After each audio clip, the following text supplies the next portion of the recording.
Hello YouTube again. This is our second video we're done from Ziggurat Nakamura here. We are here to just kind of finish what we were talking about.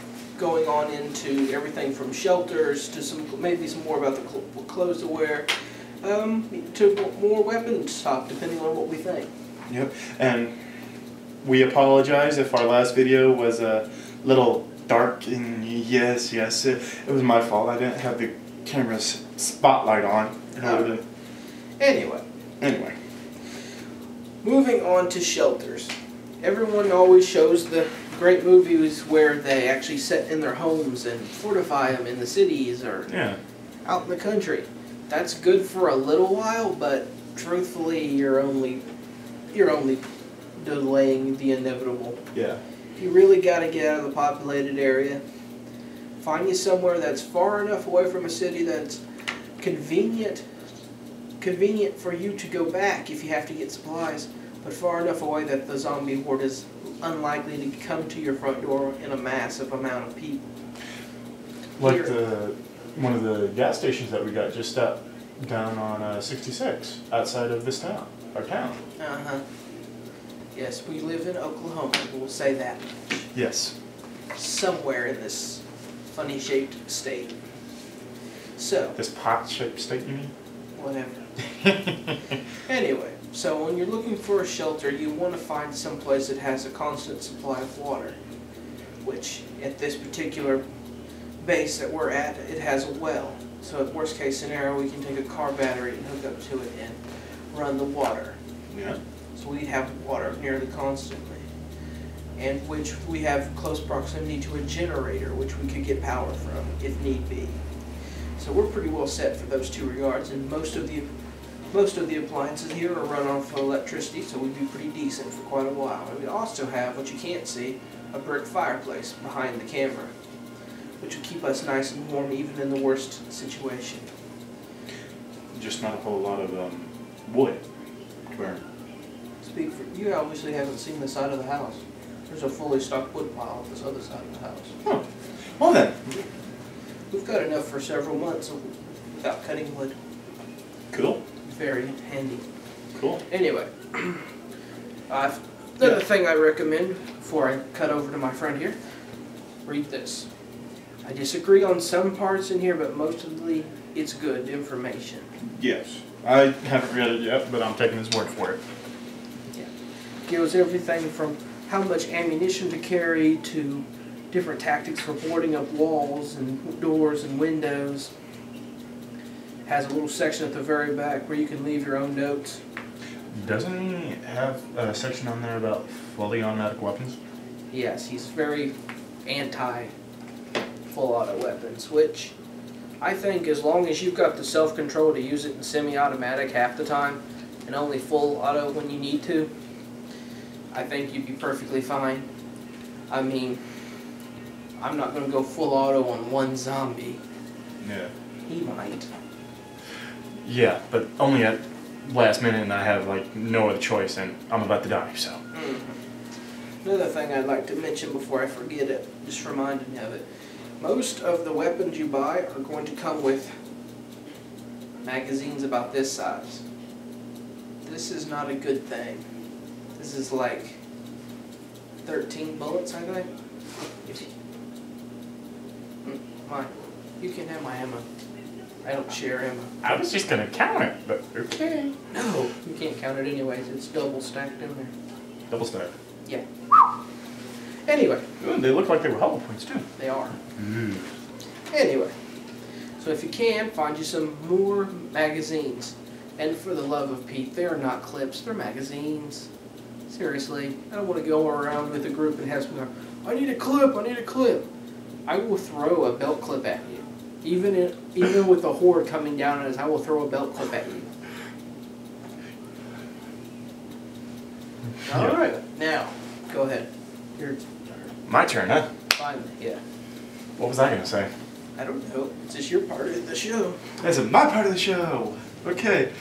Well, depending on how exactly the world should end, either way, by my standards, there's like 4 ways it could end. One is like the movie 2012. which I highly doubt. Another is a zombie apocalypse, which is actually getting along the lines of almost being there. And we're not talking a supernatural zombie apocalypse. That's very unlikely. We're talking, I guess, what the best solution would be, like the 28-day later kind of situation. You know, people infected with rage. They may not be technically zombies, but They're the closest we're likely to see. Yeah, and yeah, true. Like I say, third way. If we all have seen the movie I Am Legend with Will Smith, pretty much how that kind of turned out was where this doctor treated every single cancer patient within the world. Then all of a sudden something happened and they turned in what they called dark seekers. Mainly, they only come out at night, and there was like a fair few that were immune to that virus, whether it was in the air or by bitten. It was weird. Weird, yeah, but still a pretty good movie. It was yeah, it's a good movie, but it was just weird. And another way that the world could end is how this new show that came out that premiered on the NBC, Revolution, where the power just goes out. Nobody knows why. Which would be exceptionally bad for most of us survivors who, I don't know about you, but batteries are like high on my list of survival necessities. Yeah. Yeah, because I need them for my scope and several other things. Scope? Really? What? Well, Batteries for your scope? not for this scope, but different scope. Impotentia, the one connected to my top 5 weapon list, the G36. It has a holographic scope, yeah. A little night vision deal. No, it's a little laser dot. Oh. Holographic. With that weapon, I only have 2 different scopes in mind, one for longer range attacks and one for close range. Oh, okay. So if I'm going into a city, I equip the closer range one, and then if I need to snipe with it, I just take it off and swap with it. Alright. You've seen The Son of the Gun, the TV show? Oh, Sons of Guns? Yeah, Son of Guns. They had something where the scope clicked over and clicked to the side. Something like that would be perfect for it. Yeah. All right. Yeah, we just kind of talk about a little bit of everything on this show. So. I don't think we covered vehicles. No, we haven't gone into the vehicles yet. Go ahead, you start with that. Well, since I've been kind of talking a lot since I've been. Yeah, you have. All right. Well, if you already have a vehicle, it doesn't matter exactly what kind.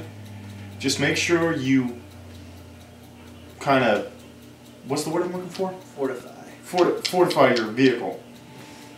Pretty much, like I was watching this one episode of Burn Notice, where they pretty much just used phone book. They put phone books on the inside of the car doors and plexiglass.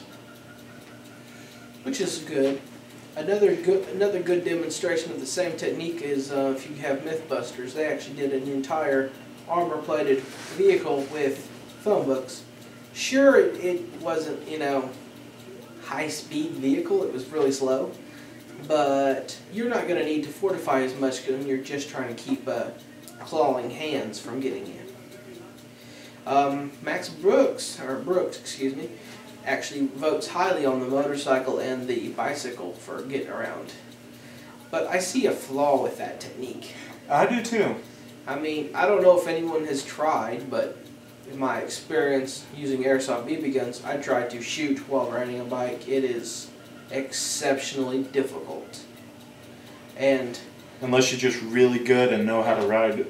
Unless you've got some sort of mounting system on it, it's freaking difficult. And I can only imagine what trying to shoot a shotgun while doing that with a kick. Well, that would be pretty horrible. Well, on that note, Terminator 2, Judgment Day. Arnold Schwarzenegger had one of those lever pull shotguns. Lever action shotgun. Yeah, lever. Yeah, well, he was also a robot who did not know what kick was. I severely. I'll tell you what. You send us a post or whatever. You send us the email address to a site where somebody's cruising around on a bike and shoots a real shotgun. I will watch it and tell you what I think about that. Yes, both of us will do that. Or a pistol, an accurate shot with a pistol and a bike, or what have you. Just some type of firing weapon on some sort of two-wheeled vehicle. Exactly. Yeah. Now, a healthy compromise, in my opinion, might be a four-wheeler. If you've seen them, they have some pretty big four-wheelers out there. I used to work in the Central Tech motorcycle shop. We had a little military ATV thing that they had us working on in there, which was heavy vehicle. We had the entire class in one sitting on the thing, and it still would roll. It's crazy. It had a machine gun mount on it and everything. It was really cool. And I thought, well, heck, you could have two guys, one guy driving, the other guy sitting there with a little pivot, and you're fairly safe. So I think a four-wheeler, I mean, it's not going to be as quiet as a bicycle, but once you get tackled while being on a bicycle, that seems like a very, very bad way to go. Yeah. I mean, if you're in a group, you may have people that can cover for you, but in a lone situation, I think I'd still stick with a car, even though it makes more noise. Yeah. Like I say, you can also get a little big enough dune buggy and fortify that, and actually have a. Yeah, a dune buggy's a good option. Like on Halo, one of those vehicles, like on Halo. Oh, you're talking about the mongooses? Whichever the four-wheeled ones are, where you have one guy. Well, where you have one guy driving and the other guy shooting the gun. That could be two vehicles. That could either be the Warthog or the mongoose. You're talking about the three-seater or the two-seater? Either one. It doesn't matter. Anyway, any sort of vehicle which you can cruise around in. Just fortify it, get some gun mounts on there, and like anyway, before we get too much further in, yeah, we're almost out of time anyway. I'm going to go over what I think would probably be one of the best vehicles to have. You know, if you had the pilot's license, you could use it. I don't know how many people know what it is. It's called the Osprey. It is the plane that the rotors in the front there can tilt rotor, and hover like a helicopter. That has major advantages. And once again, we're out of time. But I got to say the Osprey. So shut us down, Akamaru. All right. And we will see you guys again when we get a chance to do another video. Yep. Goodbye from